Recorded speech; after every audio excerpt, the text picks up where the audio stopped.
ए के साथ शादी को 3 साल हो चुके थे। एक बार गलती से मैंने हमारे मैरिज सर्टिफिकेट पर कॉफी गिरा दी, तो मैं उस डैमेज डॉक्यूमेंट को लेकर सिविल अफेयर्स ब्यूरो गया रिप्लेसमेंट के लिए अप्लाई करने। स्टाफ ने कुछ देर कंप्यूटर पर चेक किया, फिर मेरी तरफ देखकर कहा, सर, आपका मैरिटल स्टेटस अनमैरिड दिख रहा है। मुझे लगा मैंने गलत सुना, इसलिए मैंने जल्दी से कहा, ये इम्पॉसिबल है। मैंने और मेरी वाइफ ने यहीं 3 साल पहले रजिस्ट्रेशन किया था। स्टाफ ने फिर ध्यान से चेक किया, उनका एक्सप्रेशन अजीब हो गया। सिस्टम दिखा रहा है कि आप अनमैरिड हैं, लेकिन मिस यू ऑलरेडी मैरिड हैं। उनका स्पाउस एक और आदमी है जिसका नाम जियो है। क्या आप इस व्यक्ति को जानते हैं? मेरा दिमाग सुन्न हो गया, कानों में तेज आवाज गूंजने लगी। सब जानते थे कि यूई और मैं चाइल्डहुड स्वीटहार्ट्स थे। मैं उसके दिल का व्हाइट मूनलाइट था, वह जिसे उसने अपने यूथ में सीक्रेटली क्रश किया था। और जिया जू वह सब्स्टिट्यूट था जिसे उसने तब ढूंढा जब मैं 2 साल के लिए अब्रॉड था। मैं उस फेक मैरिज सर्टिफिकेट को पकड़े जैसे बिना आत्मा का शरीर कार तक चला गया। तभी याजुए का मैसेज आया, हबी, मैंने अभी मल्टी बिलियन डील क्लोज की। मैंने रोजेज और तुम्हारे फेवरेट श्रिम्प डम्पलिंग्स खरीदे हैं।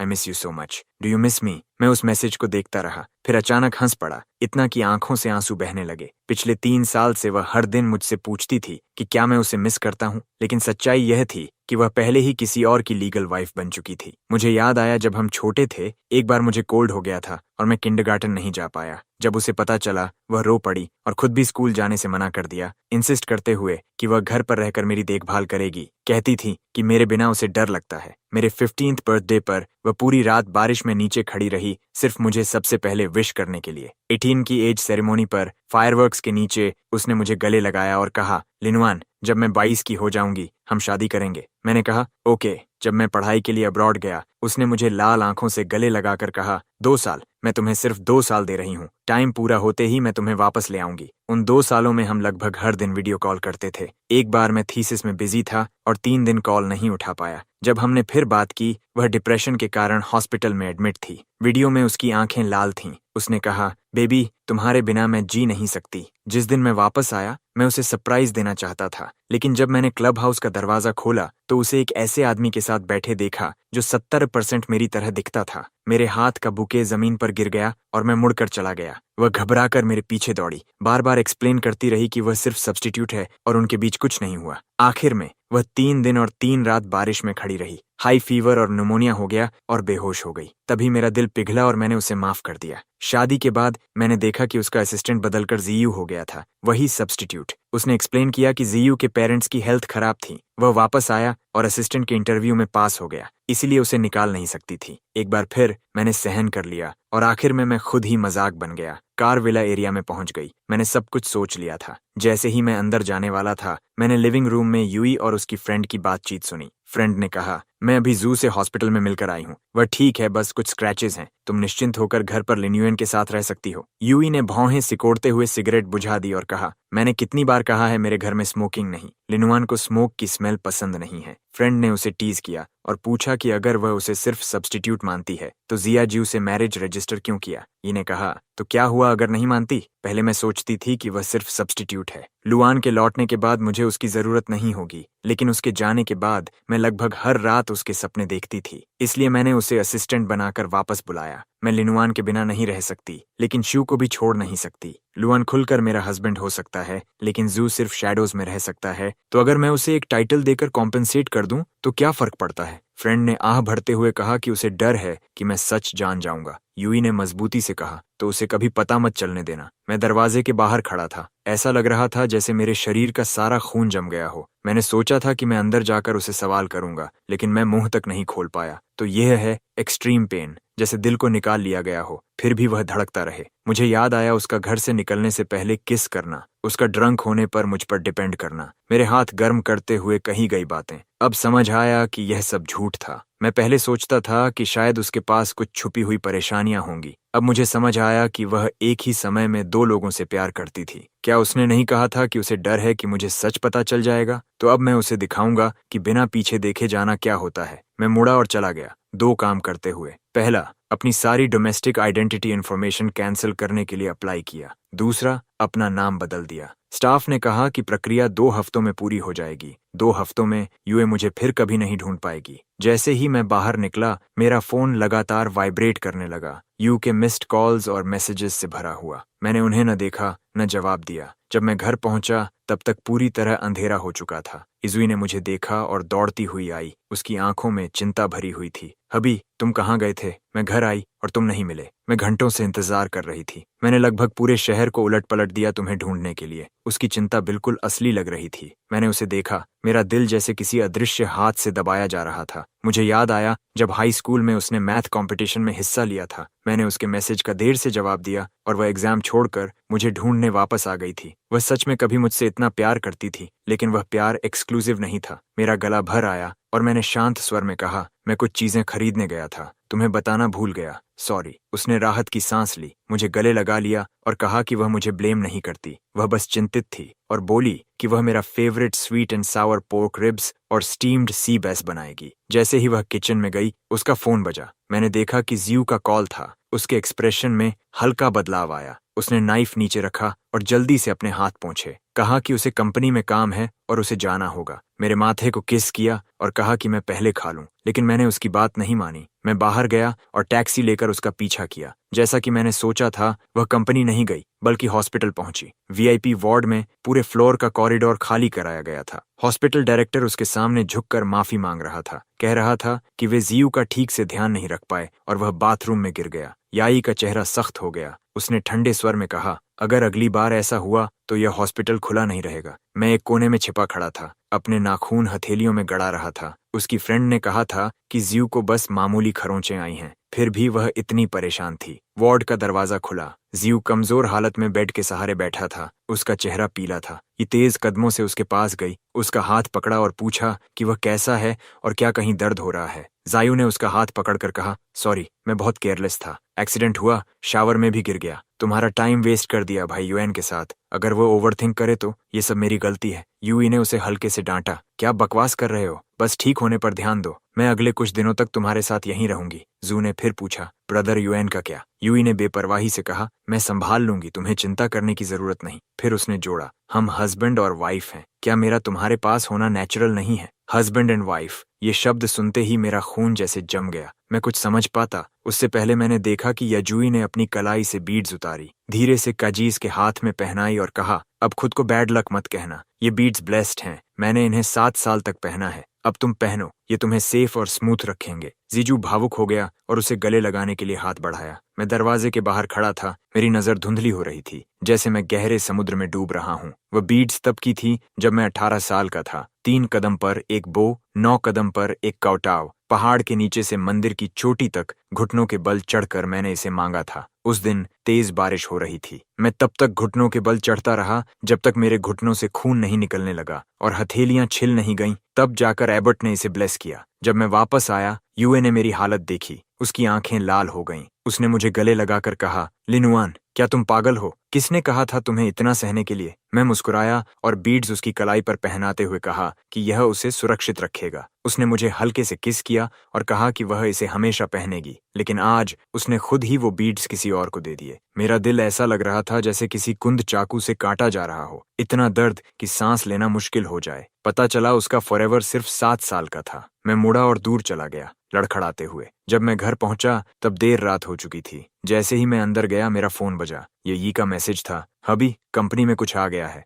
मुझे कुछ दिनों के लिए अब्रॉड बिजनेस ट्रिप पर जाना है। नाराज मत होना, मैं लौट कर इसकी भरपाई कर दूंगी। मैं स्क्रीन को घूरता रहा। उंगलियां कांप रही थीं जब मैंने एक लाइन टाइप की। क्या यह कुछ दिनों का बिजनेस ट्रिप है या अपने हस्बैंड के साथ कुछ दिन बिताने जा रही हो? लेकिन आखिर में मैंने उसे डिलीट कर दिया। आंसू मेरी नजर को धुंधला कर रहे थे। फिर मैंने अपना लगेज पैक करना शुरू किया, अपनी पहचान साबित करने वाली हर चीज सूटकेस में इकट्ठा करते हुए। 3 दिन बाद ये वापस आई। उसने गुलाब पकड़े हुए थे, डम्पलिंग्स लाए और मुस्कुराते हुए कहा, हबी, मैं वापस आ गई। मैं लिविंग रूम में खड़ा उसे देख रहा था। वह आगे बढ़ी मुझे गले लगाने के लिए, कहते हुए कि कंपनी ने उसे अब्रॉड जाने के लिए मजबूर किया, मुझसे नाराज न होने को कहती हुई। मैं थोड़ा पीछे हट गया उसके हग से बचने के लिए। शांत स्वर में कहा, मैं नाराज नहीं हूँ, तुम बस अपने काम पर ध्यान दो। वह एक पल के लिए ठिठक गई, फिर बोली कि अब वह बिजी नहीं है, मुझे कंफर्ट करना चाहती है, और कहा कि उसने मेरे लिए एक सरप्राइज तैयार किया है। फिर मुझे कार में खींच ले गई। आधे घंटे बाद कार एक थिएटर के सामने रुकी। अंदर मैंने देखा कि पूरा मेन हॉल बुक था।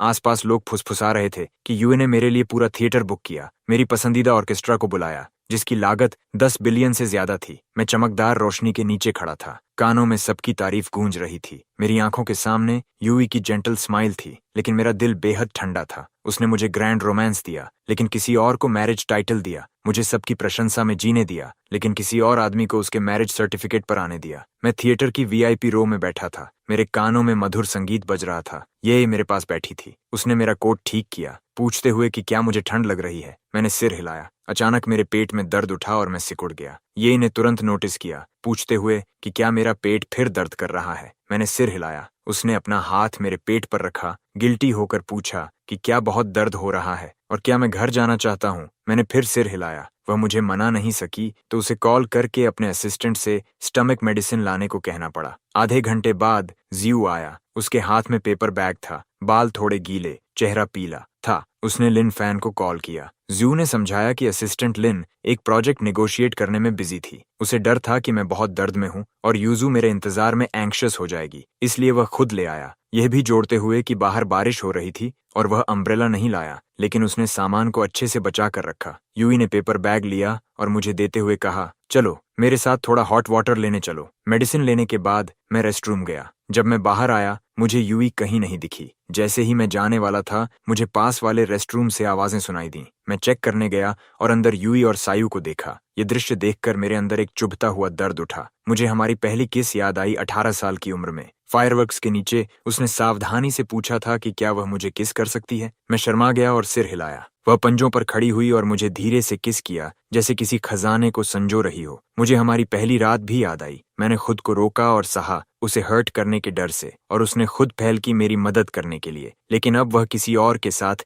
एक रेस्ट रूम में इंटीमेट थी। मैं इतना दर्द में था कि ठीक से खड़ा नहीं रह पाया। पीछे लड़खड़ाया और गलती से दीवार के पास रखे डेकोरेटिव वास से टकरा गया। ये की ठंडी आवाज गूंजी, बाहर कौन है? ये मेरे पीछे आई, लेकिन उसे सिर्फ एक टबियात कोने में बैठा दिखा। जिहियू उसके पीछे आया। उसे कहा कि वह मेरे साथ जाए और वह खुद टैक्सी लेकर चला जाएगा। ई ने भौहें सिकोड़ी और कहा, इतनी तेज बारिश में वह उसे टैक्सी लेने नहीं देगी, उसे अपने पास रखना चाहती है। जियू ने फिर मेरा जिक्र किया। ई ने कहा, तुम्हारी वाइफ कौन है? फिर उसने अपनी बाहें उसके गले में डाल दी। जियू ने धीरे से कहा, तुम। यूई ने उसका हाथ पकड़ा और उसे वापस थिएटर की ओर ले गई। थिएटर में वापस मैं अभी भी अपनी सीट पर बैठा था, संगीत सुन रहा था। यूई ने राहत की सांस ली, जू को खींचकर मेरे पास बैठाया, समझाते हुए, बाहर बहुत बारिश हो रही है। जू को भी म्यूजिक सुनना पसंद है, इसलिए मैंने उसे यहीं रख लिया। मैंने हल्की आवाज में हामी भरी, उसे एक्सपोज नहीं किया। पूरे कॉन्सर्ट के दौरान यूए मेरी बहुत ध्यान से देखभाल करती रही। पूछती रही कि क्या मुझे ठंड लग रही है,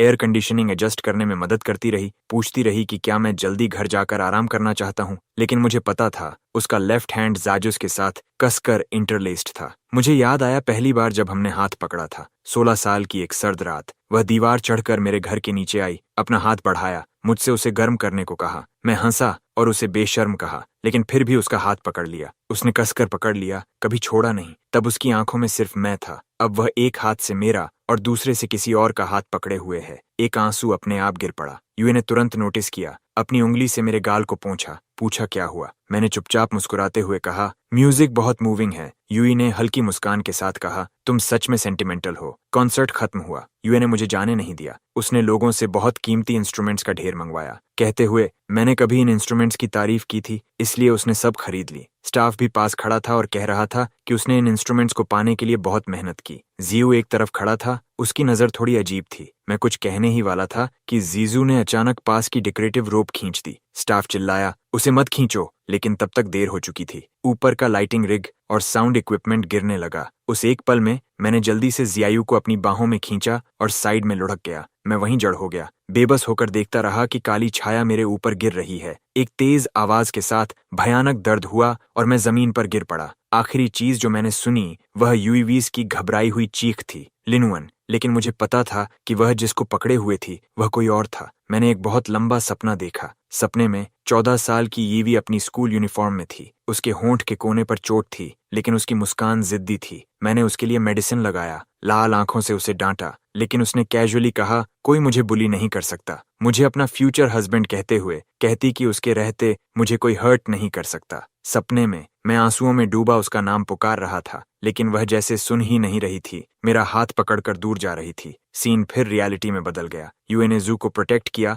मुझे कुचलने के लिए छोड़ दिया। ताज़ा खून ने मेरी नज़र को लाल कर दिया। मैं झटके से जाग गया। आंसू तकिए को भिगो रहे थे। संभलने से पहले मैंने हॉस्पिटल रूम में देखा, जू अपने चेहरे को ढके हुए पछतावे से कह रहा था, मैं क्या करूं? ये सब मेरी गलती है। मुझे वह रोप नहीं खींचनी चाहिए थी। अगर मैं नहीं खींचता, ब्रदर यूएन हर्ट नहीं होता। आप जो भी चाहें वह स्वीकार करेगा। यूई बेबस होकर उसके आंसू पूछ रही थी। सच? शीजू ने सिर हिलाया। मैं जिम्मेदारी लेना चाहता हूँ। यूई मुस्कुराई और उसे वाइफ कहने को कहा। जू हिचकिचाया, फिर धीरे से कहा, वाइफ। यूई ने उसका सिर थपथपाया, उसे अपनी बात सुनने को कहा। उसके पास इसे संभालने का तरीका है, उसे अब चिंता न करने को कहा। च्यू के जाने के बाद मैंने गलती से बेड साइड पर रखा पानी का ग्लास गिरा दिया। आवाज के साथ यूई मुड़ी और देखा कि मैं जाग गया हूँ। वह जल्दी से मेरे पास आई, चिंता से पूछने लगी कि मैं कैसा हूँ, कहीं दर्द तो नहीं, और मेरा हाथ पकड़कर अफसोस से कहा, मैंने उस समय पर्सन को गलत समझ लिया। मैंने आंखें बंद कर लीं, उसे एक्सपोज नहीं किया, बस धीरे से पूछा, जू कहाँ है? यीस का एक्सप्रेशन थोड़ा बदला, समझाते हुए, उसका मतलब नहीं था। मैंने उसे बहुत सख्ती से पनिश किया है। मुझे अभी का सीन याद आया,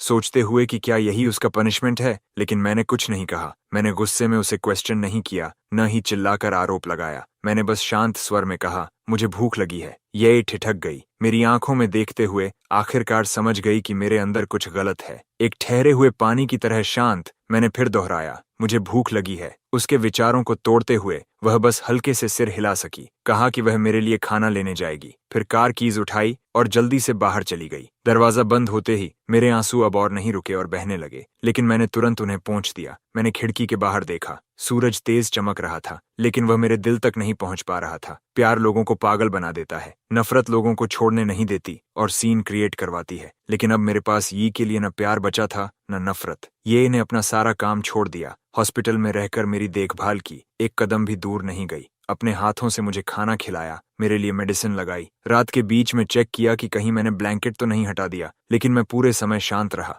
जिस दिन मुझे डिस्चार्ज किया गया, यूए ने मेरे लिए एक ग्रैंड बैंक्वेट ऑर्गेनाइज किया, मेरी रिकवरी सेलिब्रेट करने के लिए। बैंक्वेट हॉल शानदार और भव्य था। शैंपेन टावर्स पहाड़ों जितनी ऊंची लगी थीं। गेस्ट सब एडमिरेशन से भरे हुए थे। कुछ कह रहे थे कि वह मुझे हद से ज्यादा स्पॉइल करती है, और गिफ्ट्स सब लिमिटेड एडिशंस थे, कुछ ऑक्शन से हाई प्राइस पर लाए गए थे। मैं भीड़ के बीच खड़ा था, मेरे चेहरे पर एक भी स्माइल नहीं थी। यूए मुझे एक कोने में ले गई, धीरे से पूछा, क्या मैं अभी भी नाराज हूँ? उसने कहा कि उस समय उसने सच में पर्सन को गलत समझ लिया था। मुझसे पूछा कि मुझे उसे माफ करने के लिए उसे क्या करना होगा। वह कुछ भी करने को तैयार थी। मैंने उसकी तरफ देखा, अचानक हंस पड़ा, कहा, ठीक है, एक्सू को फायर कर दो। याजू का एक्सप्रेशन थोड़ा बदल गया, उसकी टोन कुछ नरम हुई। कहा, जू की फैमिली सिचुएशन मुश्किल है, उसके पेरेंट्स बीमार हैं, इतना हार्टलेस होने की जरूरत नहीं। मैं उसे चुपचाप देखता रहा। अभी उसने कहा था कि वह कुछ भी करने को तैयार है, लेकिन जैसे ही बात जायू की आई, वह अपनी बात से मुकर गई। तभी उसका फोन बजा। ये जायू का कॉल था। फोन पर वह चिल्लाया, प्रेसिडेंट येई, मुझे बचाओ, किसी ने थग्स हायर किए हैं, वे कहते हैं कि वे मुझे मारना चाहते हैं। यी का एक्सप्रेशन अचानक बदल गया। उसने पूछा, वह कहाँ है? कॉल कट गया। उसने वापस कॉल किया, लेकिन कनेक्ट नहीं हुआ। उसकी आंखों में चिंता से शक आया, फिर दबा हुआ गुस्सा बन गया। उसने मुझसे पूछा, जियाओ कहाँ है? मेरा दिल कस गया। मैंने कांपती आवाज में पूछा, क्या तुम मुझ पर शक कर रही हो? वह कुछ पल चुप रही, बोली, ये बस इमरजेंसी सिचुएशन है। मैंने फिर पूछा, क्या तुम्हें लगता है मैंने किया? उसने फिर भी साफ जवाब नहीं दिया। मैं अचानक हंस पड़ा, लेकिन मेरी आंखों की गहराई बर्फ जैसी ठंडी थी। मैंने पूछा, तुम्हारा और शिव का रिश्ता आखिर है क्या? वह भौहें चढ़ाकर बोली, अभी यह लाइफ एंड डेथ का मामला है, मुझे जेलस मत बनो। मैंने धीरे से कहा, क्या तुम्हें लगता है यह जेलसी है? उसने गहरी सांस ली, धीरे से पूछा, क्या तुमने किया? मैंने उसे बीच में रोका, मजबूती से कहा, यह मैंने नहीं किया। मैं आखिरी बार कह रहा हूँ, मुझे नहीं पता वह कहाँ है, और मैंने किसी को उसे छूने के लिए नहीं भेजा। यीजुई पूरी तरह गुस्से में आ गई। उसने कहा, वह मुझे कभी जानती ही नहीं थी। फिर मेरा हाथ झटक दिया। मैं कुछ कदम लड़खड़ा गया।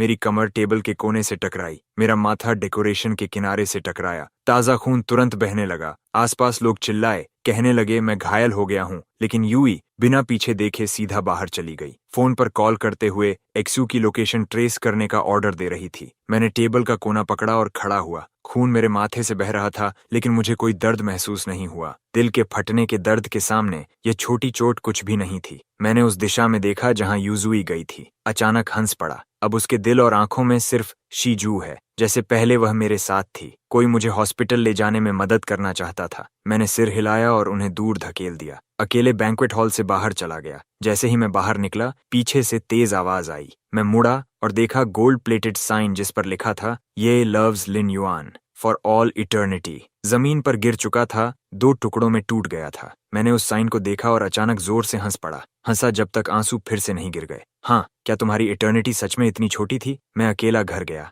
माथे के घाव को साफ करने के बाद मैंने अपना सामान पैक करना शुरू किया। मॉडल्स, रिंग्स और वॉचेस जो यूजुई ने दिए थे, कार्ड्स, उसने लिखे हुए हमारे फोटो एल्बम्स, उससे जुड़ी हर चीज कार्डबोर्ड बॉक्सेस में रख दी। बार बार नीचे जाकर उन्हें ट्रैश बिन में फेंकता रहा। आखिरी बॉक्स फेंकने के बाद रात की हवा ने बर्फ के टुकड़े मेरे गाल पर उड़ाए। मैं स्ट्रीट लैंप के नीचे खड़ा था, सोच रहा था ये सब कितना रिडिक्युलस है। जो यादें कभी जूल्स जैसी थीं, अब गार्बेज बन गई थीं। जैसे ही मैं मुड़ा, मेरे सिर पर एक सैक डाल दिया गया। मेरी गर्दन के पीछे तेज दर्द हुआ। सब कुछ अंधेरा हो गया। फिर मैं बेहोश हो गया। जब मैं जागा, मैं अभी भी सैक के अंदर था। मेरे हाथ पीछे बंधे थे। मेरे मुंह में कपड़ा ठूंसा हुआ था। सैक के एक गैप से मैंने देखा यूए और जायू एक सोफा पर बैठे थे, एक रेज्ड प्लेटफॉर्म पर, बॉडीगार्ड से घिरे हुए। एक बॉडीगार्ड ने रिपोर्ट किया कि उन्होंने उसे पकड़ लिया है। वो उन गुंडों का लीडर था जिन्हें मैंने कथित तौर पर जायू को तंग करने के लिए भेजा था। सीआईयू ने ये जीवी का हाथ पकड़ा, धीरे से बोला, जीवी, शायद इसे जाने दो, तुम समय पर आ गई।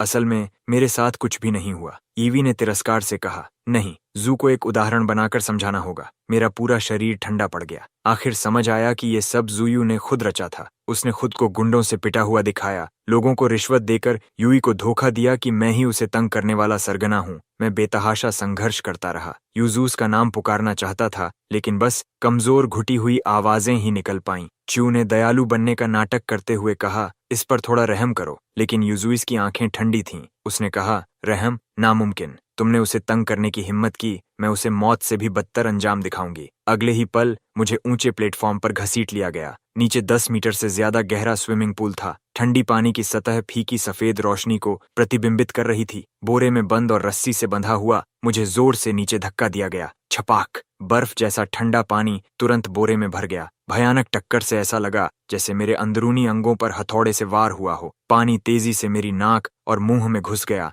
मुझे घोंटते हुए जब तक सब अंधेरा नहीं हो गया। मेरे फेफड़े ऐसे लग रहे थे जैसे अनगिनत सुइयों से चुभ रहे हों। इतना दर्द कि मैं खुद ब खुद सिकुड़ गया। बचाओ, मदद करो! मेरी कमजोर पुकार पानी में डूब गई। बोरा पानी सोख कर और भारी होता गया, जैसे शीशे का बोझ मुझे नीचे खींच रहा हो। मैंने पूरी ताकत से संघर्ष किया, लेकिन रस्सी और कसती गई। मुझे लगभग दम घुटने तक जकड़ लिया। तभी जब मेरी चेतना धुंधली पड़ रही थी, अचानक रस्सी खींची गई। मुझे बेरहमी से पानी से बाहर घसीटा गया। खांसी, खांसी। मैं जोर से खांसने लगा। मेरे फेफड़ों से निकला पानी खून के साथ मिलकर बाहर उछला। सांस संभालने का मौका भी नहीं मिला था कि मुझे फिर से नीचे धक्का दिया गया। 1 बार, 2 बार, 3 बार। हर गिरावट बर्फीली गुफा में गिरने जैसी थी। हर बार ऊपर खींचना, जैसे जिंदा चमड़ी उधेड़ना। बार बार ये एक जीवित नरक था। मेरी चेतना धुंधली होती जा रही थी। कानों में बस भनभनाहट रह गई थी। मेरे फेफड़े जल रहे थे जैसे अगले ही पल फट जाएंगे। मुझे नहीं पता कितनी बार मुझे ऊपर खींचा गया। जीयू आखिर सहन नहीं कर पाया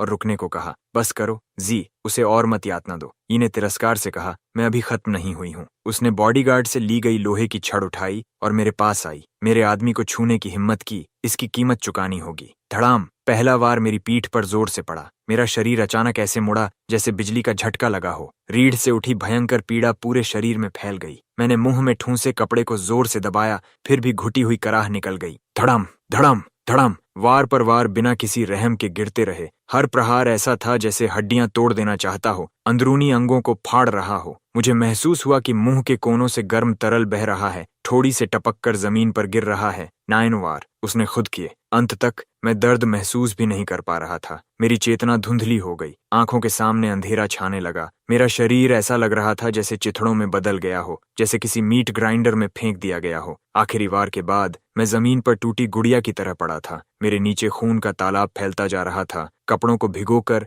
जमीन को लाल कर रहा था। उसने अपने चमकदार लेदर के जूते उठाए और मेरी उंगलियों पर जोर से रख दिए। उंगलियों की हड्डियां टूटने की आवाज साफ सुनाई दी। मैं दर्द से कांप उठा, लेकिन चीख भी नहीं निकाल पाया। तभी यीवी संतुष्ट होकर अपना पैर हटाया। वो मुड़ी और जीव की बाहों में झुक गई। उसकी लंबी उंगलियां उसके बालों को सहला रही थीं। तुम अभी ऐसे थीं, क्या मैंने तुम्हें डरा दिया? सब ठीक है, अब खत्म हो गया, अब कोई तुम्हें परेशान नहीं करेगा। उसने बॉडीगार्ड को हाथ हिलाकर जैसे कचरा हटाने को कहा। इसे वापस फेंक दो। इतना कहकर वो जियू को लेकर बिना पीछे देखे चली गई। उसके हाई हील्स खून के तालाब में चलते हुए चिपचिपी आवाज कर रहे थे। मेरे मुंह में ठूंसा हुआ कपड़ा आखिर ढीला हो गया। मैंने अपनी आखिरी ताकत से उसकी नाम को भर्राई आवाज में पुकारा। ये आवाज हवा में टिमटिमाती मोमबत्ती जैसी कमजोर थी, लेकिन उसने मेरी सारी बची हुई ताकत खत्म कर दी। उसके कदम अचानक रुक गए, लेकिन उसी पल जियू बेहोश होकर उसके कंधे पर झुक गया, उसकी कमर पकड़ ली। जीवी, अचानक मेरा सिर बहुत दर्द कर रहा है। ये ने तुरंत अपनी नजर हटा ली।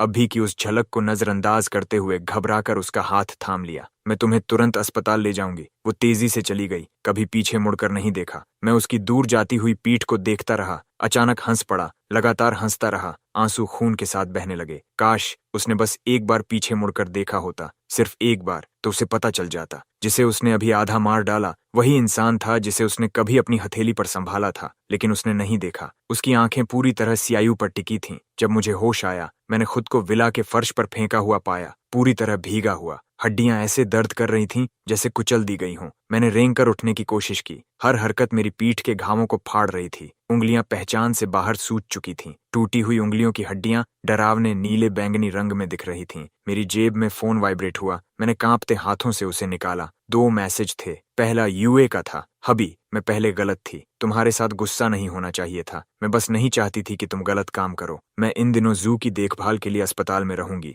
इसलिए घर नहीं आऊंगी। जब वो ठीक हो जाएगा तो तुम्हारे पास वापस आएगा। मैं स्क्रीन को घूरता रहा। अचानक हंस पड़ा जब तक आंसू नहीं आ गए। कितना मजाक है। उसने मुझे आधा मार डाला, फिर भी मुझे शांति से हबी कह सकती है। उसे ये तक नहीं पता चला कि मैं गायब हूँ। दूसरा मैसेज पहचान रद्द होने की सूचना था। सर, आपकी पहचान रद्द और नाम बदलने की एप्लीकेशन मंजूर हो गई है, आज से लागू। मैंने फोन को कसकर पकड़ा, उंगलियां सफेद पड़ गईं। मैं आखिरकार जा सकता हूँ। मैं मुश्किल से खड़ा हुआ, साफ कपड़े पहने, पहले से पैक किया हुआ सूटकेस उठाया। मैंने घर में अपनी हर चीज ले ली, सिवाय 2 चीजों के। एक ईवेस का कपल नेकलेस था जो 18 साल की उम्र में दिया गया था, जिसके पेंडेंट में माइक्रो ट्रैकर छिपा था। जब उसने दिया था, उसने कहा था, लिन युएन, मैं हर समय जानना चाहती हूँ कि तुम क्या कर रहे हो। तब मुझे ये प्यारा लगा था। अब बस विडंबना है, शायद उसने इसे लंबे समय से चेक नहीं किया, लेकिन अगर करती तो जान जाती कि उसने खुद मुझे बार बार प्लेटफॉर्म से पूल में धक्का दिया। उसने खुद मुझे 99 बार मारा। उसने खुद मेरी उंगलियां कुचली। दूसरी चीज, वो प्रेम पत्र थे जो उसने मुझे पाने के लिए लिखे थे। पीले पड़े कागजों का मोटा ढेर, जिसमें अब भी उसकी लड़की जैसी लिखावट थी। लिन युएन, आज तुम्हें सफेद शर्ट में देखकर मेरा दिल इतनी तेज धड़क रहा था कि लगा मर जाऊंगी। लुआन, मेरे ग्रेजुएट होने तक इंतजार करो, हम शादी करेंगे। मैं एक दिन भी इंतजार नहीं कर सकती। लिनवान, मैं तुम्हें जिंदगी भर प्यार करूंगी, सिर्फ तुम्हें। मैंने उन शब्दों को हल्के से छुआ। अचानक 18 साल की वो याद आई, जब उसने लाल आंखों से मुझे गले लगाया था और कहा था, लिनवन, तुम्हारे बिना मैं जी नहीं सकती। वो वादे जो मुझे कभी जागते रखते थे, अब हर शब्द में मजाक लग रहे थे। मैंने नेकलेस और प्रेम पत्र कॉफी टेबल पर रखे, दृढ़ता से मुड़ा और निकल गया। दरवाजे से बाहर जाते समय मैंने अपना फोन कूड़ेदान में फेंक दिया, अपने अतीत के साथ दफन कर दिया। अब इस दुनिया में वो लिन युएन नहीं है जो यी के लिए आंसू बहाता था। प्लेन उड़ गया। मैंने खिड़की के बाहर शहर की लाइट्स को फीका पड़ते देखा, धुंधली सी 18 साल की याजुए को बादलों पर खड़े मुस्कुराते देखा। अगले ही पल मेरी पसलियों में तेज दर्द उठा, भ्रम टूट गया। मैंने होंठ काट लिए, खून का स्वाद मुंह में फैल गया। सर, क्या आपको मदद चाहिए? मेरे बगल में बैठी महिला ने अपनी मैगजीन नीचे रखी। मेरे माथे पर ठंडे पसीने को देखकर मैंने सिर हिलाया, चेहरा स्कार्फ में और छुपा लिया। स्कार्फ में अब भी बेसमेंट की सीलन भरी गंध थी, एक सस्ती चीज जो मैंने एयरपोर्ट के वॉशरूम से खरीदी थी। मैं ठीक हूँ। मेरी आवाज धीमी थी, बस थोड़ा चक्कर है। लिंडसे ने इस अजीब से युवक को गौर से देखा। उसने एक बड़ा सा कैमल ट्रेंच कोट पहना था। बाएं हाथ की रिंग फिंगर पर लंबे समय तक अंगूठी पहनने का निशान था। उसका दाहिना हाथ भयानक तरीके से मुड़ा हुआ था। सबसे बेचैन करने वाली बात यह थी कि 26 DG के केबिन में भी वो अनजाने में कांप रहा था। मैं एक डॉक्टर हूँ। लिंशी ने एक टिश्यू आगे बढ़ाया। तुम बहुत खराब दिख रहे हो। मैंने टिश्यू लिया, लेकिन इस्तेमाल नहीं किया। मैं कोई निशान नहीं छोड़ सकता था, खासकर अब। लेकिन जैसे ही प्लेन लैंड होगा, यूए मुझे नहीं ढूंढ पाएगी, चाहे वो दुनिया उलट पुलट कर दे। तभी अचानक मेरे पेट से तेज दर्द उठा। मेरी नजर अंधेरी हो गई। मुझे महसूस हुआ कि गर्म तरल मेरी नाक से बह रहा है। मैंने छूने के लिए हाथ उठाया, लेकिन चमकीले लाल खून से चिपचिपा एहसास हुआ। लिंडसी ने अपनी सीट बेल्ट खोल दी। फ्लाइट अटेंडेंट, हमें यहाँ इमरजेंसी मेडिकल मदद चाहिए। मेरी धुंधली नजर में मैंने उस महिला की पतली उंगलियों को जल्दी से मेरी कॉलर खोलते देखा। अजीब, इस पल मुझे यूई के हाथ याद आए। कल रात उन्हीं हाथों ने जीजू की शर्ट ऐसे ही खोली थी। मुझे लगा जैसे अनगिनत हाथ मुझे उठा रहे हैं, जैसे तूफान में समुद्र पर तैरता हुआ पत्ता। मुझे पूल में धकेले जाने का एहसास याद आया। बर्फ जैसे पानी का मेरे फेफड़ों में भरना, बोरे का मेरे गाल से रगड़ना। सबसे दर्दनाक था यूई का कहना, मेरे आदमी को छूने की हिम्मत की, इसकी कीमत चुकानी होगी। हर शब्द ऐसा था जैसे कुंद चाकू मेरे दिल को काट रहा हो। चेतना खोने से पहले आखिरी पल में मैंने अपनी ही कर्कश हंसी सुनी। कितना विडंबनापूर्ण। जिन पसलियों को याई ने खुद तोड़ा वही अब मेरे फेफड़ों को छेद रही हैं। वो हमेशा कहती थी कि मुझे हर नुकसान से बचाएगी, फिर भी वही मुझे सबसे ज्यादा चोट देने वाली बनी। केबिन की लाइट ऊपर झूल रही थी। लिंक्स की शर्ट पसीने से भीग चुकी थी। ये अजनबी उसकी बाहों में था, धीरे धीरे अपनी जान खो रहा था, और एक अजीब सी भावना उसे चुपचाप देखने नहीं दे रही थी। फ्लाइट अटेंडेंट ने धीरे से पूछा, डॉक्टर, क्या हमें इमरजेंसी लैंडिंग करनी चाहिए? कोमोस। मैं अचानक जोर से कांप उठा। लिंग्स ने मुझे संभाला, मुड़कर कहा, एयरपोर्ट से एम्बुलेंस तैयार करने को कहो। मरीज को कई फ्रैक्चर और अंदरूनी ब्लीडिंग है। इससे पहले कि वो पूरी बात कहती, उसकी कलाई अचानक पकड़ ली गई। मेरी सुस्त आंखें एक पल के लिए साफ हो गईं। लायने ने उनमें एक भयानक दृढ़ता देखी। कोई अस्पताल नहीं। हर शब्द के साथ मेरे मुंह के कोनों से खून के बुलबुले निकल रहे थे। मैं आपसे विनती करता हूँ। लिंसी स्तब्ध रह गई, फिर अनजाने में सिर हिला दिया। मेरे पास शहर के बाहर एक नर्सिंग होम है। जब मुझे होश आया तो मुझे एंटीसेप्टिक की गंध आई। धूप पतले पर्दों से छनकर बेड पर गिर रही थी। मैं छत को खाली नजरों से देखता रहा, समझ नहीं पा रहा था कि ये सपना है या हकीकत। जाग गए। एक कोमल महिला आवाज आई। मैंने सिर घुमाया और शांत आंखों से सामना हुआ। महिला मेडिकल चार्ट पकड़े थी। मुझे जागते देख उसने उसे बंद कर दिया। उसकी आवाज शांत थी। तुम्हें अंदरूनी ब्लीडिंग हुई थी और प्लेन में कोमा में चले गए थे। मैंने इमरजेंसी ट्रीटमेंट किया। अब कैसा महसूस हो रहा है? मैंने सहज रूप से अपने पेट को छुआ। दर्द काफी कम हो गया था, लेकिन अंदर हल्की पीड़ा थी। मैंने होंठ हिलाए। आवाज भारी थी। धन्यवाद। महिला ने सिर हिलाया और मुझे गर्म पानी का गिलास दिया। मेरा नाम लिन एक्सी है। मैं डॉक्टर हूँ। ये मेरा प्राइवेट नर्सिंग होम है, बहुत सुरक्षित। पानी गर्म था। मेरी उंगलियां अनजाने में गिलास को छू रही थीं। मैंने नजरें झुका लीं। कुछ देर चुप रहा, फिर धीरे से कहा, ली, मेरा नाम लिन है। मैं नर्सिंग होम में रुक गया। लिनी हर दिन राउंड्स करती थी। जरूरी मेडिकल सवालों के अलावा उसने कभी मेरी निजी बातों में दखल नहीं दिया। एक दिन ड्रेसिंग बदलते समय नर्स से ट्रे टकरा गई। धातु के औजारों के गिरने की आवाज से मैं चौंक गया। शरीर सिमट गया। लेक्स का हाथ हवा में ही रुक गया। उसने मेरे रुख को देखा, मेरी पसलियों को बचाने की मुद्रा। उसकी नजर मुझ पर घूमी। मेरी कलाई के नीले निशान अभी फीके नहीं पड़े थे। उसने अचानक कहा, ये चोटें किसी हादसे की नहीं हैं। मेरी सांस अटक गई। लिंग ने जोर नहीं दिया, बस मेरी कॉलर ठीक की। आवाज बहुत हल्की थी। अगर तुम बताना नहीं चाहते तो जवाब देने की जरूरत नहीं है, लेकिन अगर जरूरत हो तो यहाँ के वकील और पुलिस तुम्हारी मदद कर सकते हैं। मैंने चादर को कसकर पकड़ा और सिर हिला दिया। लिंक्सी ने कुछ नहीं कहा। वो मुड़कर जाने लगी। मैंने अचानक उसे पुकारा। जब वो मुड़ी, मैंने अपने पीले चेहरे पर हल्की सी मुस्कान दिखाई। लेकिन सच में इसकी जरूरत नहीं है। मेरी सेहत धीरे धीरे ठीक हो रही थी। कभी कभी मैं गार्डन में सनबेथ करने के लिए बाहर जाता था। एक दोपहर मैं मीटिंग रूम के पास से गुजरा और अचानक लिंची को किसी से बहस करते हुए सुन लिया। दूसरी पार्टी इस प्राइस को बनाए रखने पर अड़ी थी। हम कॉम्प्रोमाइज नहीं कर सकते, लेकिन मार्केट डेटा साफ दिखाता है कि उनकी वैल्यूएशन रियलिटी से कम 30% ज्यादा है। मेरे कदम जैसे किसी अजीब फोर्स से रुक गए। मैंने दरवाजा खोला और अंदर चला गया। सबकी नजरें तुरंत मेरी तरफ मुड़ गईं। लिंच ने भौहें सिकोड़ लीं, जिससे मैं होंठ भींच गया। मैंने प्रोजेक्शन स्क्रीन पर फाइनेंशियल रिपोर्ट की तरफ इशारा किया। कुछ पल बाद मैंने बोलना शुरू किया। पेज 3 पर कैश फ्लो फोरकास्ट में प्रॉब्लम है। उन्होंने इस कैलकुलेशन में डेट का एक हिस्सा छुपाया है। असल में प्राइस डिफरेंस को और 15% बढ़ाकर एडजस्ट करना चाहिए। पूरा मीटिंग रूम खामोश हो गया। लिंची कुछ सेकंड तक मुझे घूरती रही। अचानक उसने डॉक्यूमेंट फोल्डर मेरी तरफ सरका दिया। कंटिन्यू करो। अगले दिन लिंडजी ने मेरे सामने एक कॉन्ट्रैक्ट रख दिया। मर्जर फाइनलाइज हो चुका है। अगर तुम इंटरेस्टेड हो तो मेरी कंपनी में स्ट्रेटेजिक एडवाइजर बनकर काम कर सकते हो। मैं हैरान रह गया, फिर अचानक हंस पड़ा। क्या तुम्हें डर नहीं कि मैं कॉर्पोरेट स्पाई हो सकता हूँ? लिंच मेज के किनारे टिक गई, मुझे देखते हुए। उसकी आवाज शांत थी। मैंने तुम्हारा बैकग्राउंड चेक किया। जाहिर है मुझे कुछ नहीं मिला, लेकिन मेरा इंट्यूशन कहता है कि तुम भरोसेमंद हो। वीआईपी वार्ड में एंटीसेप्टिक की गंध पास रखे लिलीज की खुशबू से दब गई थी। यूई बेड के किनारे बैठी थी, हाथ में गरम चिकन सूप का बोल पकड़े हुए। चम्मच धीरे से बोल के किनारे से टकराया। एक हल्की सी क्लिंकिंग आवाज हुई। ज्यू, एक और एसआई पी लो। उसने चम्मच जियू के होंठों तक ले आई। उसकी आवाज नरम थी, जैसे मिठास टपक रही हो। मैंने इसे 4 घंटे तक सिमर किया है। मैंने सारा ऑयल हटा दिया है। सीआईयू का चेहरा पीला था। उसने हल्की मुस्कान दबाने की कोशिश की। उसके हाथ की तरफ झुककर उसने एक एसआई पी लिया। उसकी आईलैशेस लाइट में शैडो डाल रही थीं। चीवी, तुम मेरे साथ यहीं रह रही हो? मिस्टर यान, उन्हें कोई प्रॉब्लम नहीं होगी? ने उसे बीच में ही रोक दिया। उसकी आवाज मजबूत थी, जैसे खुद को ही कन्विंस कर रही हो।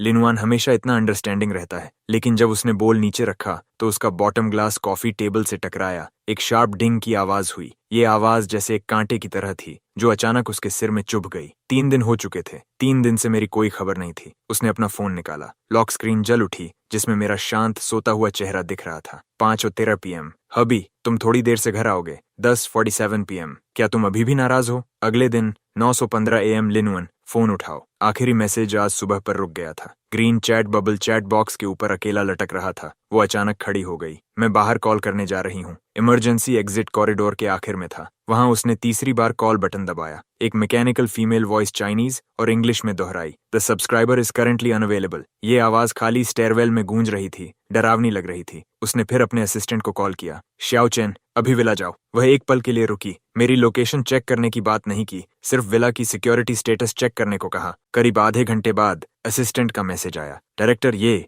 विला सिक्योरिटी सिस्टम नॉर्मल दिखा रहा है, बस किचन वेस्ट डिस्पोजल 3 दिन से नहीं चला है। स्मार्ट होम लॉग्स दिखाते हैं कि आखिरी यूसेज उसी दिन था जब आप घर से निकली थीं। उसने सांस रोक ली। मैं बहुत नीट फ्रीक हूँ। किचन वेस्ट कभी भी ओवरनाइट नहीं छोड़ती। फिंगरप्रिंट लॉक ने एक जाना पहचाना बीप किया। हॉलवे की सेंसर लाइट जल गई, लेकिन उसकी आंखों के सामने सिर्फ घना अंधेरा था। कोई लाइट ऑन नहीं थी। जैसे ही दरवाजा खुला, विला पूरी तरह खामोश था। लिन युआन। उसकी आवाज गूंज उठी। ऊंची सीलिंग वाले लिविंग रूम में कोई जवाब नहीं आया। हवा में रोजेस की हल्की खुशबू पूरी तरह गायब हो चुकी थी। उसकी जगह एक ठंडी खालीपन की फीलिंग थी। वह मास्टर बेडरूम के दरवाजे के सामने खड़ी थी। उसकी हार्ट बीट अचानक तेज हो गई। उसके अंदर पैनिक की लहर उठी। उसने धीरे धीरे दरवाजा खोला। उसके सामने का दृश्य देखकर उसकी आंखें अनजाने में फैल गईं। वार्डरोब पूरी तरह खुली हुई थी। मेरे कपड़ों का एक भी टुकड़ा बाकी नहीं था। ड्रेसिंग टेबल से मेरा कलोन और वो सनग्लासेस भी गायब थे जो मैं हमेशा पहनता था। नाइट स्टैंड पर रखी हमारी फोटो भी गायब थी। सिर्फ खाली फ्रेम बचा था। उसका दिल कस गया।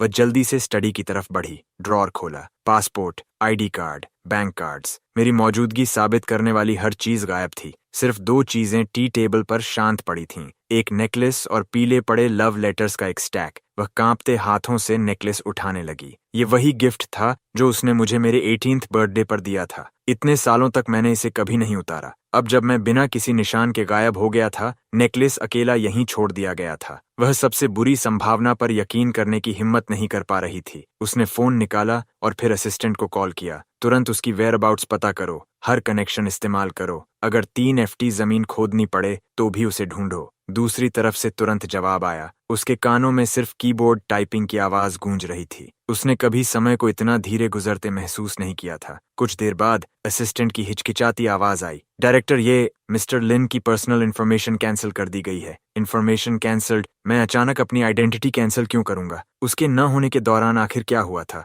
उसकी आईलैशेस कांपने लगीं। उसका हाथ अनजाने में कस गया, सफेद पड़ गया। हथेली में उठे दर्द ने उसे याद दिलाया, सही, नेकलेस, शायद इसके अंदर कोई क्लू हो। वह मुड़ी और स्टडी में दौड़ी। वीडियो रिकॉर्डिंग खोली, लेकिन फुटेज देखकर उसका दिमाग सुन्न हो गया। वीडियो में जीजियो एक ऊंचे प्लेटफॉर्म के किनारे खड़ा था। उसके होंठों पर ठंडी मुस्कान थी। सैक में बंद इंसान तड़प रहा था। अचानक फिसलने के उसी पल उसने साफ उस चेहरे को देख लिया। उसकी सांस रुक गई। चेहरा पीला पड़ गया। उलझे बालों से ढका चेहरा, मुंह के कोने से खून बह रहा था। वो मैं था। मैं उसकी तरफ देख रहा था। होंठ कांप रहे थे, जैसे कुछ कहना चाहता हूं, लेकिन अगले ही सेकंड उसने खुद मुझे धक्का दे दिया। स्प्लैश! पानी में गिरने की आवाज सर्वेलेंस रूम में गूंज उठी। उसके कानों में सिर्फ एक तेज बजती हुई आवाज रह गई। उसने नेकलेस को कसकर पकड़ लिया। उसकी नकल सफेद हो गई। गले में मीठा मेटालिक टेस्ट भर गया। अचानक उसे कुछ समझ आया। उसने प्रोग्रेस बार खींचा। अचानक उसकी उंगली रुक गई। जुस के होंठों की मुस्कान इतनी साफ थी जैसे स्क्रीन के पार से उसका मजाक उड़ा रही हो। वह इस अनजान चेहरे को खाली नजरों से घूरती रही। उसकी सांसें भारी होने लगीं।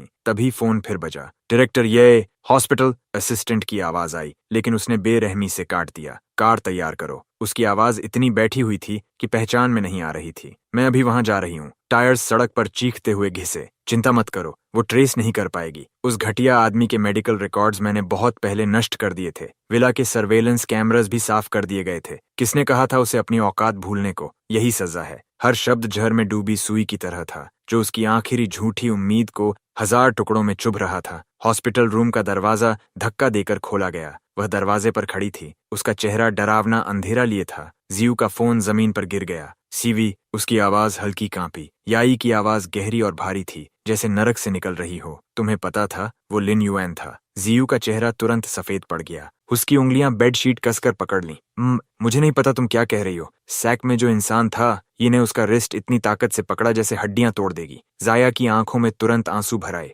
जिवी, तुम मुझे चोट पहुंचा रही हो। ये ने उसे नजरअंदाज किया। उसकी खून से भरी आंखें उसे घूर रही थीं। जवाब दो।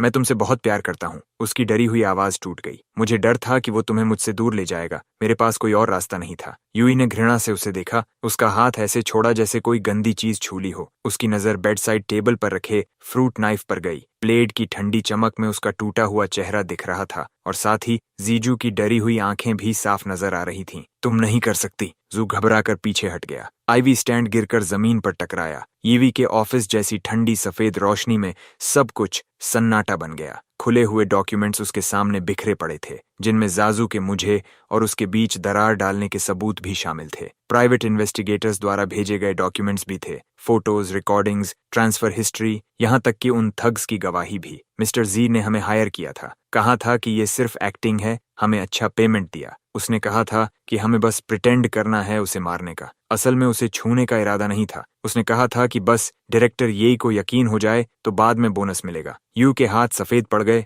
उसकी आंखों में अंधेरा घूमने लगा। शुरू से अंत तक सब कुछ जियू ने प्लान किया था। फिर भी उसने उस इंसान को जिससे वह गहराई से प्यार करती थी, मुझे खुद अपने हाथों से अंधेरे में धकेल दिया। जब जीजू को बॉडीगार्ड्स ऑफिस में लेकर आए, उसके चेहरे पर अभी भी चापलूसी भरी मुस्कान थी। शिवी, तुमने मुझे इतनी जल्दी क्यों बुलाया? वह अपनी बात पूरी भी नहीं कर पाया था कि डॉक्यूमेंट्स का ढेर उसके चेहरे पर दे मारा गया। एक्सप्लेन। ईविस की आवाज बर्फ जैसी ठंडी थी। पेपर्स पूरे फ्लोर पर फैल गए। जियू ने नीचे देखा। फोटोज और बैंक स्टेटमेंट्स की झलक मिली। उसकी मुस्कान तुरंत गायब हो गई। मैं एक्सप्लेन कर सकता हूँ। वह घबरा गया और उन्हें उठाने बैठ गया। उंगलियां कांप रही थीं। ये जरूर किसी ने मुझे फंसाने के लिए किया है। ये लिन युएन ही होगा। वो मुझसे नफरत करता है। तो लिन युएन? याजू उसे घूर रही थी। उसकी आवाज अजीब तरह से शांत थी। उसने ड्रॉर से रिकॉर्डर निकाला और प्ले दबाया। वो घटिया आदमी डिजर्व करता है। किसने कहा था उसे अपनी औकात भूलने को? जियस की आवाज पूरे ऑफिस में गूंज उठी। उसका चेहरा तुरंत सफेद पड़ गया। जियू ने जबरदस्ती एक कठोर मुस्कान बनाई, डॉक्यूमेंट्स को किनारे फेंका और धीरे धीरे यूई के पास आया।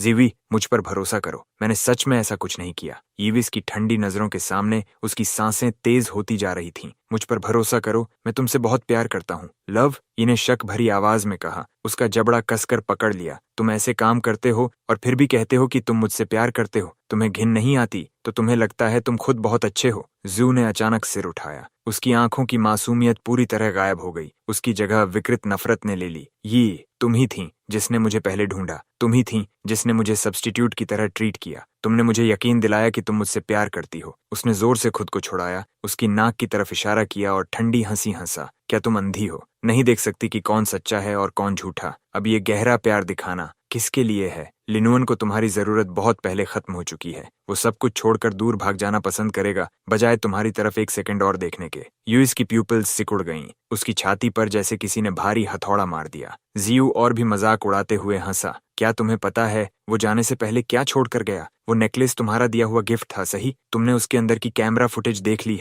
है ना? हर बार तुम्हारे अपने हाथों से नहीं हुआ था। कुछ सेकंड के लिए हवा पूरी तरह शांत हो गई। वो अचानक हंस पड़ी। वह आराम से खड़ी हुई, जिगू के पास गई, पंजों के बल खड़ी होकर उसके चेहरे को छूने लगी। उसके मूवमेंट्स किसी लवर की तरह जेंटल थे, लेकिन उसकी आंखें डरावनी ठंडी थीं। तुम सही हो, मैं अंधी थी, उसने फुसफुसाया। तो अब गलती सुधारने का समय है। जीजू कुछ समझ पाता उससे पहले ऑफिस का दरवाजा फिर खुला। 2 बॉडीगार्ड सीधे उसके पास आए और उसे खुरदुरी रस्सियों से कसकर बांध दिया। सायस की आंखें फैल गईं। वह जोर से जमीन पर गिरते गिरते बचा। नहीं, तुम मेरे साथ ऐसा नहीं कर सकती। मैं वो पैसे लौटा सकता हूँ। यूई पीछे हटी, उसे बिना किसी भाव के देखती रही जब उसके हाथ बांधे जा रहे थे। क्या तुम्हें लगता है मुझे उस थोड़े से पैसे की परवाह है? वह उसके कान के पास झुकी। उसकी आवाज सांप के जहर जैसी धीमी थी। मैं तुम्हें ये एहसास कराना चाहती हूँ कि मौत से भी बदतर क्या होता है। ये मेंटल हॉस्पिटल के कॉरिडोर में खड़ी थी, ठंडी सफेद रोशनी उसकी परछाई को लंबा कर रही थी। उसने फाइल फोल्डर कसकर पकड़ रखा था जिसमें ज्यूस के सालों पुराने क्राइम्स दर्ज थे। पब्लिक फंड्स का एम्बेजलमेंट, कमर्शियल फ्रॉड,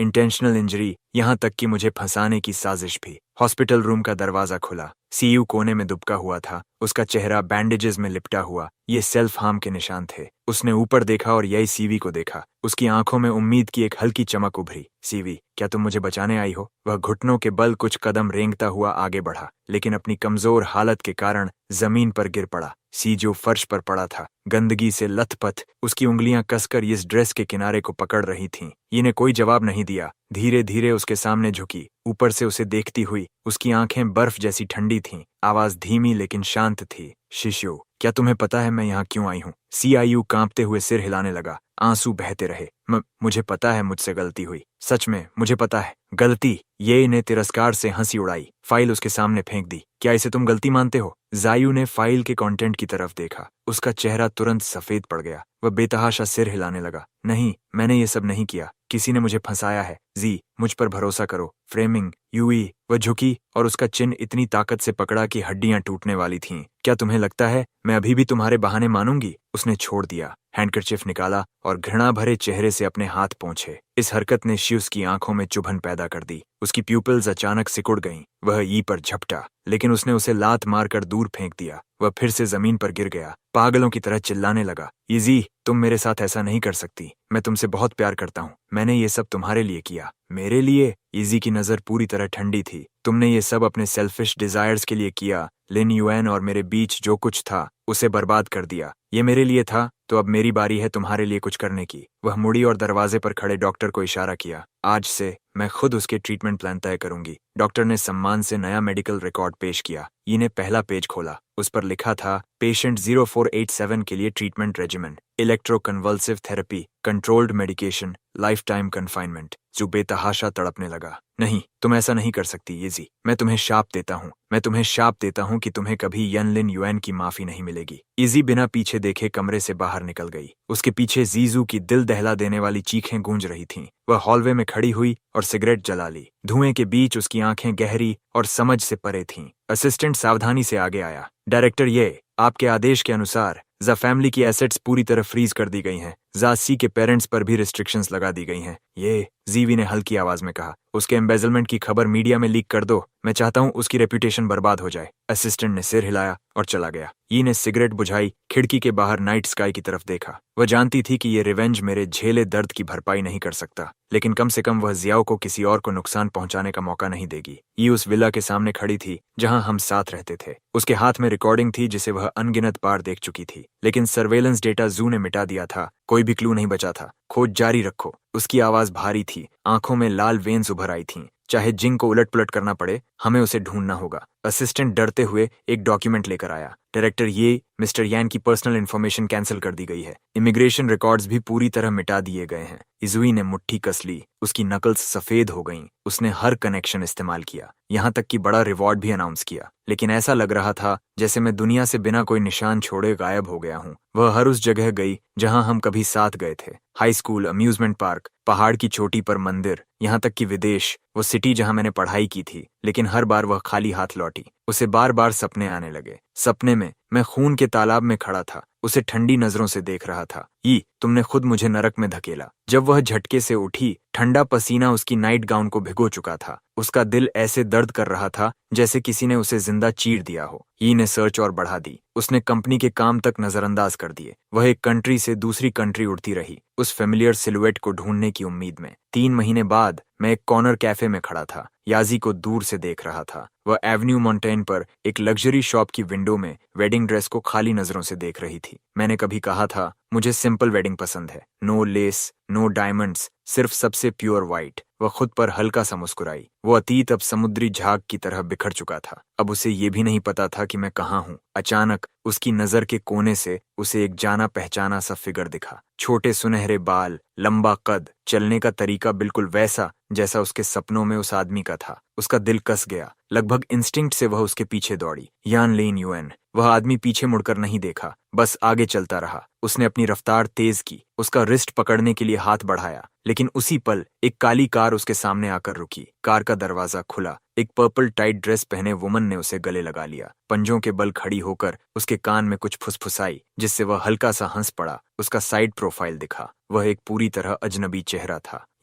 जीवी वहीं जड़ होकर खड़ी रह गई, स्तब्ध। वह मैं नहीं था, बस एक मिलता जुलता सिलुएट था। उसने सुन्न होकर अपने हाथ नीचे गिरा दिए। उसका गला कस गया। तभी फोन बजा। असिस्टेंट की सावधान आवाज आई, प्रेसिडेंट, ये डिनर पार्टी शुरू होने वाली है। ये शिवी ने आंखें बंद कर लीं। उसने कॉल काट दिया और मुड़कर चली गई। और उसी पल जब वह मुड़ी, मैंने धीरे से अपने हाथ में पकड़ा वाइन ग्लास नीचे रखा। मेरी नजरें उदासीन थीं। उसकी पीठ पर फिसलती हुई लिंची ने मेरी नजरों का पीछा किया। क्या वो वही है? मैंने नजर हटा ली और हल्का सा सिर हिला दिया। मैं खड़ा हुआ, लिंची का हाथ थाम लिया। चलो, पार्टी अटेंड करने का समय हो गया है। मैं फुल लेंथ मिरर के सामने खड़ा था, हल्का सा सिर झुकाकर अपने ईयरलोब पर डायमंड ईयरिंग ठीक कर रहा था। मेरे होंठों पर बहुत हल्की मुस्कान थी। ये भी आज इस प्राइवेट पार्टी में आएगी। लिंडसे की आवाज पीछे से आई। उसने शैंपेन का ग्लास आगे बढ़ाया। तुम्हारा ध्यान पूरी तरह उसी पर है। क्या तुम सिर्फ उसी की वजह से आए हो? मैंने ग्लास लिया। उंगलियां रिम पर हल्के से टैप कर रही थीं। एक साफ आवाज पैदा हुई, तुम ज्यादा सोच रही हो। पार्टी में क्रिस्टल शैंडलियर्स चमकदार रोशनी फैला रहे थे।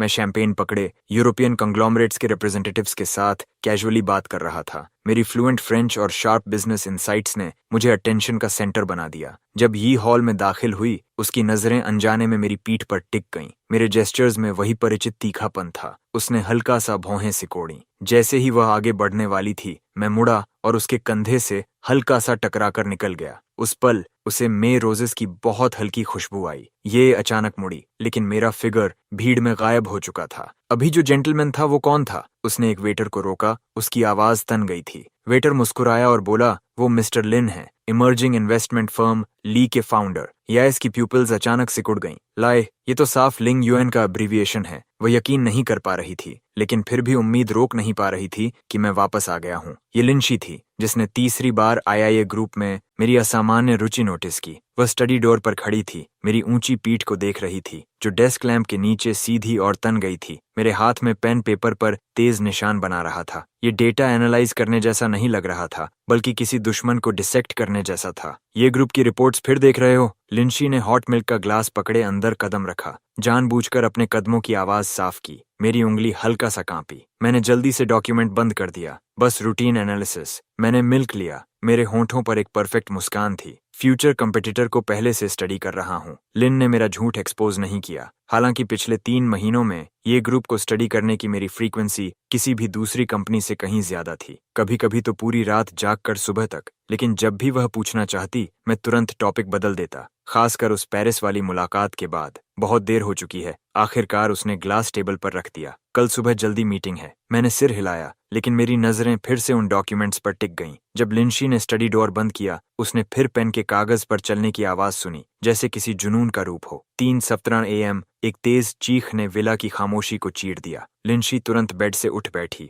उसके डॉक्टर इंस्टिंक्ट्स ने उसे तुरंत सतर्क कर दिया। मेरे बेडरूम से आवाज आई। उसके पास चप्पल पहनने का भी समय नहीं था और वह दौड़ती हुई आई। दरवाजा धक्का देकर खोल दिया। सामने का दृश्य देखकर उसका दिल दर्द से सिकुड़ गया। मैं हेडबोर्ड और दीवार के बीच कोने में सिमटा हुआ था, हाथ अपने ही गले को कसकर पकड़े हुए, चेहरा कागज जैसा सफेद। मेरे पजामे ठंडे पसीने से भीगे हुए थे, मेरी पतली पीठ से चिपके हुए। मेरा पूरा शरीर हवा में पत्ते की तरह कांप रहा था। लिंशी को सबसे ज्यादा डर मेरी आंखों से लगा। पुतलियां फैली हुई, नजर बिखरी हुई, जैसे किसी ऐसे डरावने दृश्य को देख रही हों जो यहाँ मौजूद ही नहीं था। लिंशी मेरे सामने एक घुटने पर बैठ गई, बिना सोचे समझे छूने की हिम्मत नहीं कर रही थी। लिंगुएन, मेरी तरफ देखो, क्या तुम मुझे सुन सकते हो? कोई जवाब नहीं। मेरी सांसें तेजी से बढ़ने लगीं, मेरे होंठ भी बैंगनी पड़ने लगे। Acute PTSD attack. लिंशी ने जल्दी से डायग्नोसिस किया। उसने धीरे से मेरी कलाई पकड़ी, ठंडा चिपचिपा पसीना महसूस करते हुए। मेरे साथ सांस लो। उसने मेरा हाथ अपने सीने पर दबाया। इस रिदम को धीरे धीरे महसूस करो। लिंशी ने जानबूझकर अपनी सांसें धीमी कर दी। उसका सीना लय में ऊपर नीचे हो रहा था। उसकी हथेली के नीचे मेरी कलाई पर उभरे हुए खुरदरे निशानों की एक रिंग थी। 1 मिनट,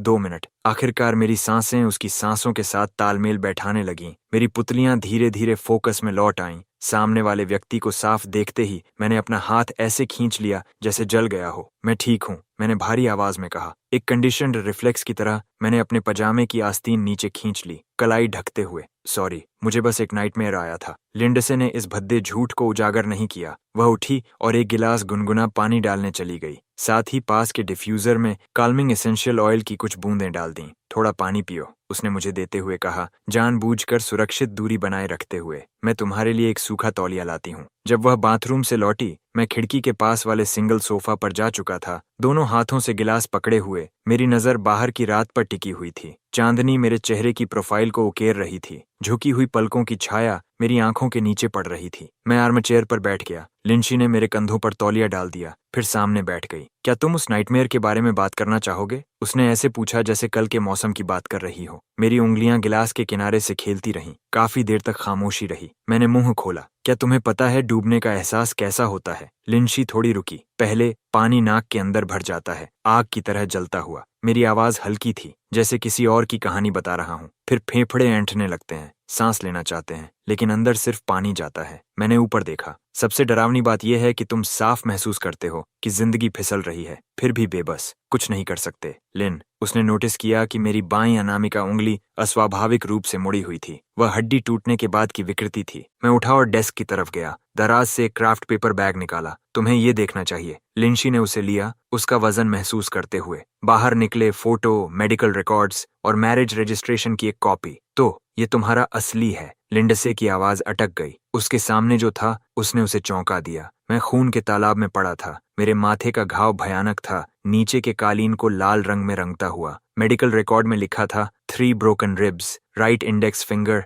कॉम्बिन्यूटेड फ्रैक्चर, प्लूरल यूजन। ये यीवाई की मास्टरपीस है। मेरी आवाज शांत थी। वह मेरी एक्स वाइफ है। नहीं, असल में हमारा कोई रिश्ता नहीं है, मैंने खुद पर हंसते हुए कहा। उसने सोचा कि बोरे में जो व्यक्ति है वह उसके पति को तंग करने वाला ठग है, लेकिन असल में वह मैं था। लिन, उसने अगला पेज पलटा, सर्वेलेंस कैमरा का एक स्क्रीनशॉट देखा। एक औरत बार बार एक बोरे को, जिसमें एक इंसान था, ऊंचे प्लेटफॉर्म से नीचे धक्का दे रही थी। पूल के पास जू खड़ा था, उसके होठों पर हल्की मुस्कान थी। ज़ियाओ, मैंने उस आदमी की तरफ इशारा किया। वह उसका कानूनी पति था और मैं बस एक मजाक था। लिंच, अब वह समझ गई कि मेरा एक ग्रुप के प्रति जुनून कहां से आया। ये सामान्य बिजनेस कंपटीशन नहीं है, ये नफरत है। तो तुम उसे खत्म करना चाहते हो? ये सवाल नहीं था। मैं खिड़की के पास चला गया। चांदनी ने मेरी परछाई को लंबा कर दिया। मैं चाहता हूं कि वह सब कुछ खोने का एहसास चखे। मेरी उंगली खिड़की के शीशे पर चल रही थी। कंपनी खो दे, इज्जत खो दे, खो दे। मेरी आवाज अचानक शांत हो गई। लेन, वह मेरे पीछे आकर खड़ी हो गई। छुआ नहीं, बस चुपचाप खड़ी रही। बदला सच्ची शांति नहीं लाएगा, उसने धीरे से कहा। तो फिर क्या करेगा? मैं अचानक मुड़ा।